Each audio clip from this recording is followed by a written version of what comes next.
Welcome to this explainer. Today, we're doing something a little bit different. We are going to completely shatter the comfortable, heavily filtered lies that we are constantly sold about achieving greatness. We live in a world that is just obsessed with success stories, right?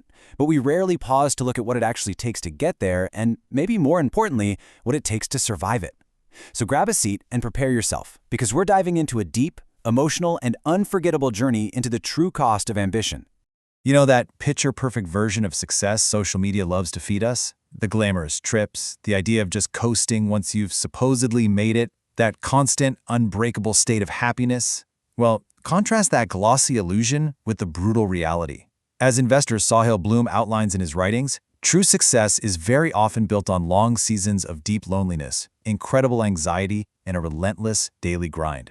The contrast between what's sold to us and what actually happens is just staggering.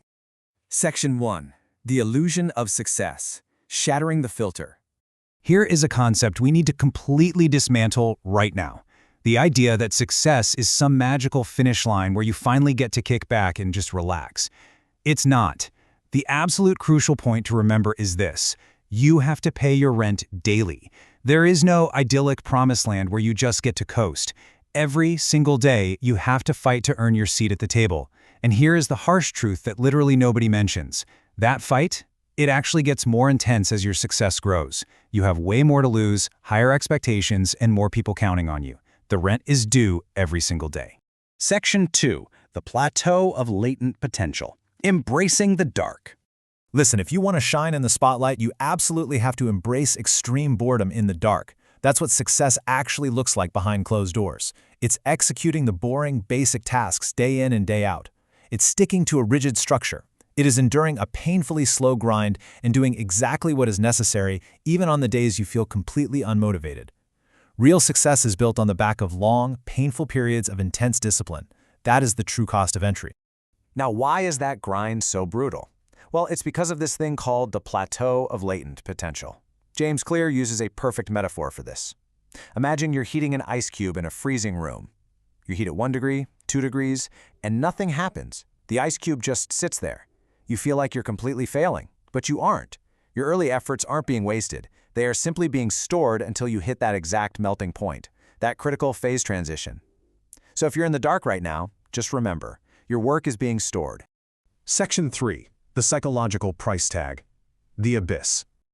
I want you to really think about this number for a second. 72%.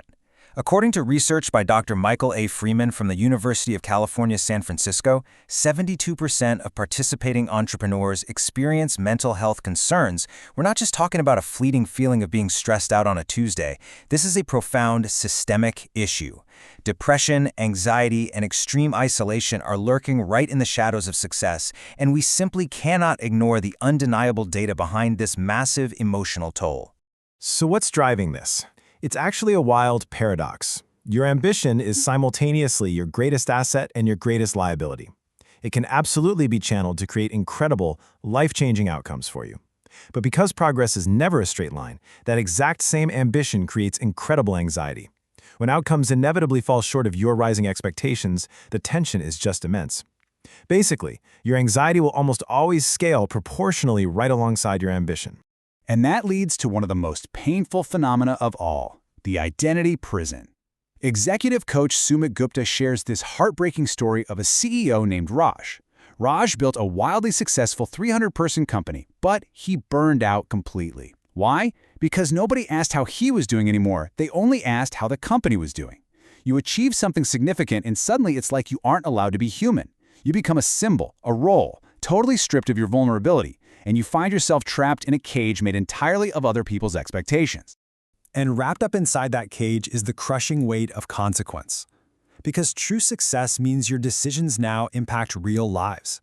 Just imagine being a leader, pacing the floor at 2 a.m., agonizing over a necessary restructuring. The numbers make total sense on a spreadsheet, but 20 people are going to lose their jobs. That's 20 mortgages, 20 families.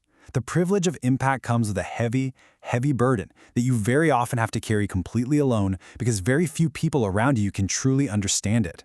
Section 4. The Wreckage of Failure. The Autopsy.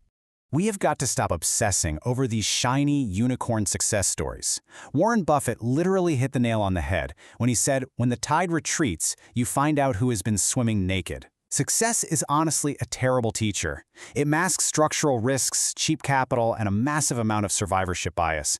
We only ever hear from the winners, and we assume their path is completely replicable, totally ignoring the thousands of people who used the exact same tactics and crashed. Failure, on the other hand, brutally separates what was actually real from what was just fashionable hype. So how do we actually use failure to our advantage? We use the learning loop of failure. When a devastating collapse happens, it isn't automatically a lesson. It takes deliberate hard work. First, obviously, is the shock. Then comes the emotional recovery. But the real magic happens in Step 3, structured reflection, and Step 4, behavioral adjustment. This is the exact systematic process you need to transform a total disaster into your most powerful asset and operating system. Doing this requires a total paradigm shift. You need to start treating every single near miss like a full-blown crash in a parallel universe. Stop just reading about glossy CEO morning routines.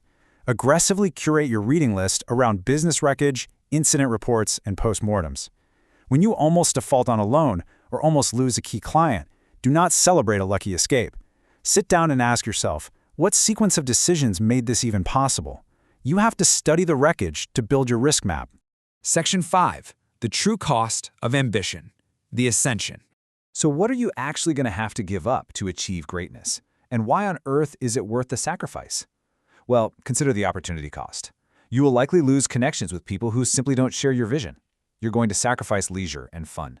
You will face relentless, exhausting criticism. And perhaps the most painful irony of all, you might finally get all the resources in the world, but have absolutely zero time.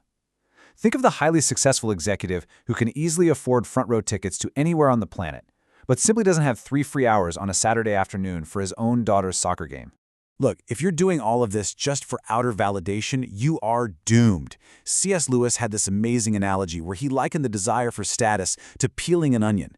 If you succeed, you just keep peeling layer after layer, only to find there's absolutely nothing left inside. If you define your own success by constantly comparing yourself to others, or by desperately trying to enter some elite inner ring of high status, you will never, ever actually feel successful. This all ties back to what's known as the arrival fallacy. It's this false assumption we all make that finally reaching our specific goal or summit will magically create durable, lasting happiness in our lives. But it won't.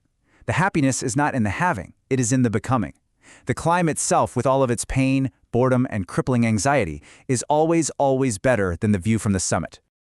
Ultimately, as Oscar Wilde put it so beautifully, our ambition should be to rule ourselves. The real, true reward of ambition isn't the wealth, the cars, or the hollow status. Those are just byproducts. The true, lasting reward is the resilient, incredibly capable person you are literally forced to become along the way, just to survive the journey. So I'm going to leave you with one final thought to chew on. The path to greatness is brutally hard. It will absolutely cost you. But when the journey finally strips away all of your comfortable illusions, who will you become? Thank you so much for joining me on this explainer, and I really hope this inspires you to face the hard truths of your own climb.